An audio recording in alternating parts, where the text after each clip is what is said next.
Bienvenue sur le banc des joueurs, Diane Ouellette, responsable des communications de la Ligue de hockey d'excellence du Québec, volet masculin. Alors aujourd'hui, je suis avec Jean-François Leblond, qui joue un rôle très important auprès des entraîneurs de la LHEQ. Il est le coordonnateur du dossier des entraîneurs. Alors, pour bien comprendre son rôle, Jean-François a accepté de venir nous rencontrer. Bonjour Jean-François. Bonjour Diane. Ça va bien, toi? Très bien. Un beau début de saison. Oui, parfait. Jean-François, coordonnateur des dossiers d'entraîneurs. Qu'est-ce que ça veut dire? En fait, c'est d'encadrer, supporter, mentorer tous les entraîneurs au Québec, peu importe les niveaux. Il existe quatre niveaux au Québec. Les niveaux plus entraîneur 1, initiation, entraîneur 2, récréation, niveau plus compétitif, double lettre, et puis les niveaux haute performance. Dans le fond, mon rôle est d'encadrer les formations continues, les outils en lien avec tous ces entraîneurs-là qui agissent auprès des jeunes joueurs et joueuses du Québec. Je présume qu'avec ça, tu as des rencontres à faire. Oui, tu partages ces outils-là. On va parler plus spécifiquement du côté de la Ligue de hockey d'excellence du Québec. Tu as la formation continue qui est toujours là, mais ton rôle à toi, est-ce qu'il se limite à je partage ou c'est aussi, quand tu parles de mentoring, là, est-ce que c'est ton coaching à toi que tu leur apportes? Moi, personnellement, oui, ça peut arriver parce que dans les niveaux de plus haut niveau, mettons compétition en montant, on va faire des évaluations de terrain avec les entraîneurs. J'apprécie énormément pouvoir partager ces moments-là avec des entraîneurs qui en sont à leur début ou ça fait quelques années qu'ils sont entraîneurs. Donc, ce mentorat-là se fait, oui, de façon individuelle, mais on peut faire des focus group ou des formations continues avec les entraîneurs qui permettent de pouvoir partager l'information, partager des expériences, partager des bonnes pratiques pour essayer d'influencer le travail des entraîneurs, peu importe le niveau. Et quand tu arrives à faire ces évaluations-là d'entraîneurs pour la Ligue de hockey d'excellence du Québec, est-ce que tu as des critères particuliers que tu dois valider? Oui, dans le fond, les évaluations formelles d'entraîneurs ont été élaborées par le Comité provincial des entraîneurs ou via Hockey Canada et Sport Canada lorsqu'on parle de certification d'entraîneur. Il existe deux volets aux formations de base d'entraîneurs, les niveaux formés, donc d'assister à une formation, peu importe le niveau. Et aussitôt que les entraîneurs atteignent le niveau double, triple lettre, on leur demande de certifier leur niveau. Certifier veut dire j'ai fait un examen ou une évaluation pour un peu confirmer mes compétences, mes expériences. Donc, à ce moment-là, on a des critères précis d'évaluation à faire avec eux, différentes étapes à faire avec Sport Canada, Hockey Canada et les évaluations sur le terrain pour pouvoir certifier les niveaux de compétences, les niveaux de qualification d'entraîneur. Puis ensuite, on les suit, on essaie de faire des formations continues, on rend disponibles des outils pour les aider à se développer comme entraîneur.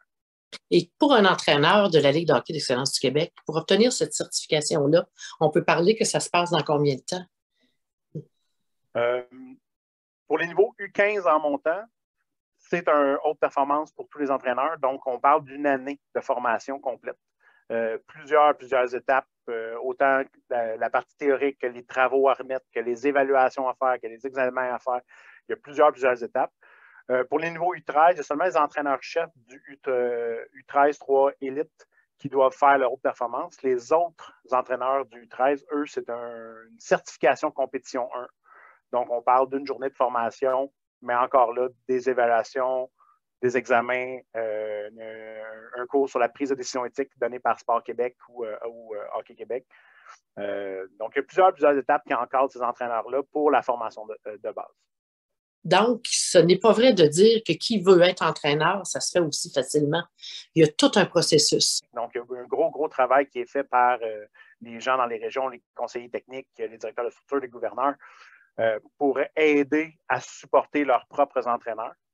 Mais une fois que la certification formelle des cours est faite avec Hockey Québec, après ça, c'est une base de formation continue personnelle. Nous, on offre une offre de service quelques fois par année, c'est une fois par mois environ là, qu'on offre des formations ou des discussions ou peu importe qui permet à l'entraîneur d'aller chercher de l'information supplémentaire. Mais en dehors de ça, l'entraîneur qui veut continuer à se former le fait beaucoup sur une base personnelle. D'aller participer à un colloque, d'aller faire des tables rondes avec des entraîneurs. Il y a des gens de la région d'Estrie, il y a quelques années, qui avaient organisé ça. Une fois par mois, ils se réunissaient, les entraîneurs de plusieurs niveaux, et partageaient en lien avec un un système, une idée qui était partagée avec 10 entraîneurs. C'est ces éléments-là qui permettent aux entraîneurs de vraiment se développer en dehors des formations théoriques. C'est comment on partage, comment on organise, comment on met en place les différents éléments technico, tactiques, systèmes qui permettent d'évoluer comme entraîneur, comme personne, à créer des relations. La structure d'encadrement des entraîneurs a beaucoup changé. On est parti d'une structure qui était très théorique. Donc, une fin de semaine de formation pour donner les cours. Maintenant, on est beaucoup plus vers l'accompagnement en ligne. La formation obligatoire est de plus courte durée, mais on essaie d'aller chercher l'entraîneur plusieurs fois dans l'année via d'autres types de formations continues, les cliniques spécialisées, on disait tantôt, l'accompagnement des entraîneurs de l'arborescence. On essaie d'implanter ça de plus en plus pour que les entraîneurs d'une même région puissent redonner au niveau inférieur, je vais le dire comme ça, mais de l'arborescence, mais aussi de pouvoir passer par plusieurs moments de formation continue selon les besoins de la personne. Quelqu'un qui aurait des besoins en pédagogie pourrait aller chercher des contenus pédagogiques. Quelqu'un communication, on va offrir des contenus en lien avec la communication envers les joueurs, les entraîneurs, les officiels, pour aider les gens à se faire une idée puis développer leurs habiletés en lien avec ces sujets-là. Un entraîneur en 2022, Jean-François, c'est quoi le mot d'ordre pour vraiment exceller dans cette profession-là? Un entraîneur en 2022, je dirais d'être multidisciplinaire, être capable de créer des relations, donc être un bon communicateur. C'est beau la game, c'est beau les systèmes, les X, les O, mais il faut être capable de créer les relations avec les joueurs. Et que peu importe le niveau, que ce soit du simple lettre, du triple lettre, les joueurs viennent pour l'aspect d'équipe, l'aspect relationnel en dehors du jeu. Oui, c'est le fun, le jeu, on peut tout jouer, mais par le jeu, on va créer autre chose. Puis l'entraîneur, un entraîneur qui a des bonnes habiletés de communication, d'être capable de lire l'interpersonnel, lire les gens. Technique, tactique, savoir, et intelligence émotionnelle qui va être capable de lier, déceler avec les joueurs, puis être capable de créer une relation individuelle et de groupe.